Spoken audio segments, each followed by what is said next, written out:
Bonjour mon frère, bonjour ma sœur, nous sommes encore ensemble en ce 7 octobre pour notre café matinal. Je rends grâce à Dieu pour vos vies, soyez puissamment bénis, mes bien-aimés. Pour ce faire, aujourd'hui, j'aimerais prendre un texte qui se trouve dans 2 Pierre, chapitre 1, verset 3, qui nous dit « Sa divine puissance nous a donné tout ce qui contribue à la vie et à la piété, au moyen de la connaissance de celui qui nous a appelés par sa propre gloire et par sa vertu. » Et le titre de la méditation d'aujourd'hui est « Proclamez ce que la parole déclare comme vôtre ». Je voudrais vous lire aujourd'hui une parole que le Saint-Esprit avait inspirée il y a bien des années. Guérison et santé, vie et paix.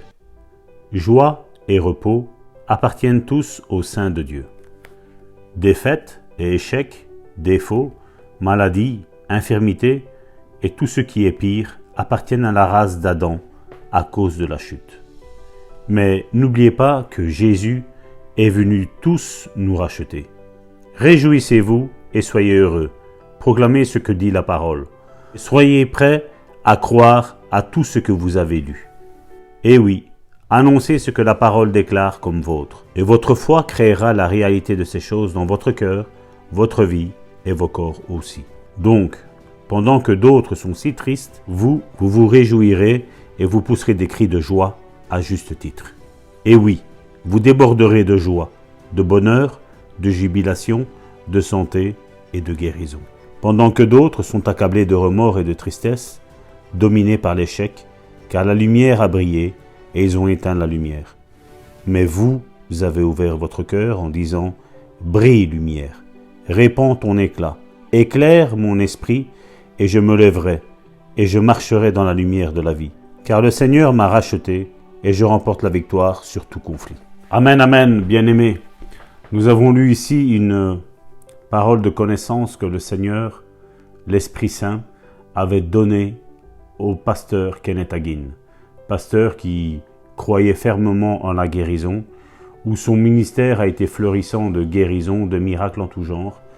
Et nous voyons qu'aujourd'hui, l'Église évangélique pentecôtiste n'est qu'une ombre de ce que normalement ne devrait pas être une église morte, une église où il n'y a plus aucun miracle, il n'y a plus aucune guérison, ou s'il y en a, c'est vraiment exceptionnel, c'est vraiment un miracle comme on dit.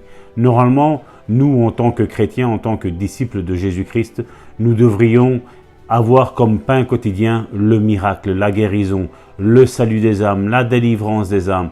Et nous voyons une église qui est aujourd'hui beaucoup centrée sur du blablabla, mais rien comme fruit. Mais nous, aujourd'hui, 7 octobre, nous voulons inverser cette tendance. Nous voulons dire, Seigneur, me voici devant toi. Je suis prêt à livrer combat à l'ennemi. Je suis entre tes mains. Fais ce que tu veux de moi dans ma vie et que je puisse aider mon prochain.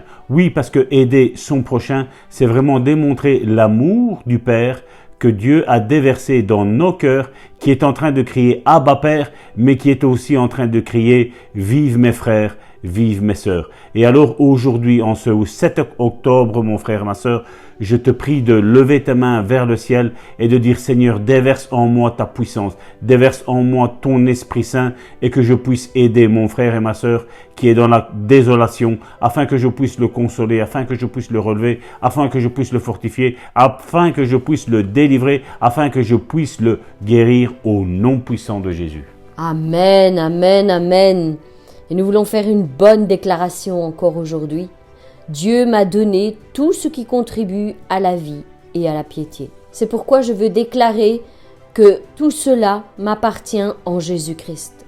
Je remercie Dieu pour tous ses bienfaits, pour toutes les multiples bénédictions qu'il déverse chaque jour dans ma vie.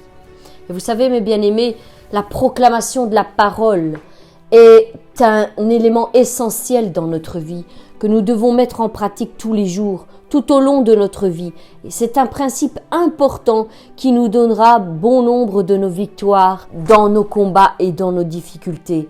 Les mots sont comme des graines que nous semons lorsque nous disons quelque chose. Nous semons une graine qui va ensuite prendre vie. Tout ce que nous proclamons de notre bouche peut à un moment donné devenir réalité.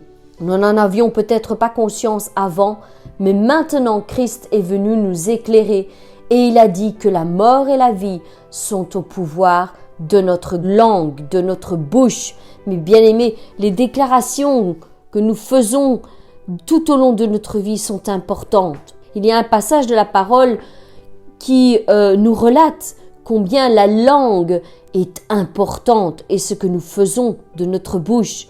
Jacques 3,10 nous dit « De la même bouche sortent parfois la bénédiction et la malédiction. » Il ne faut pas qu'il en soit ainsi, mes frères. Mes bien-aimés, nous sommes appelés à parler de la vie, à parler de la santé, à parler de la restauration, de la liberté, de la délivrance.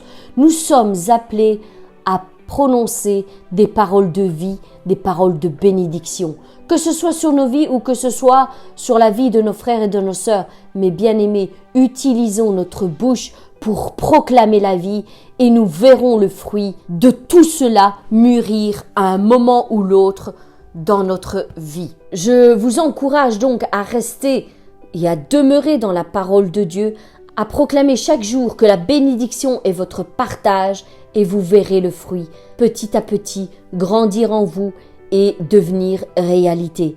Mes bien-aimés, je vous donne rendez-vous demain pour une nouvelle exhortation, pour une nouvelle pensée qui guidera nos esprits vers la parole de Dieu.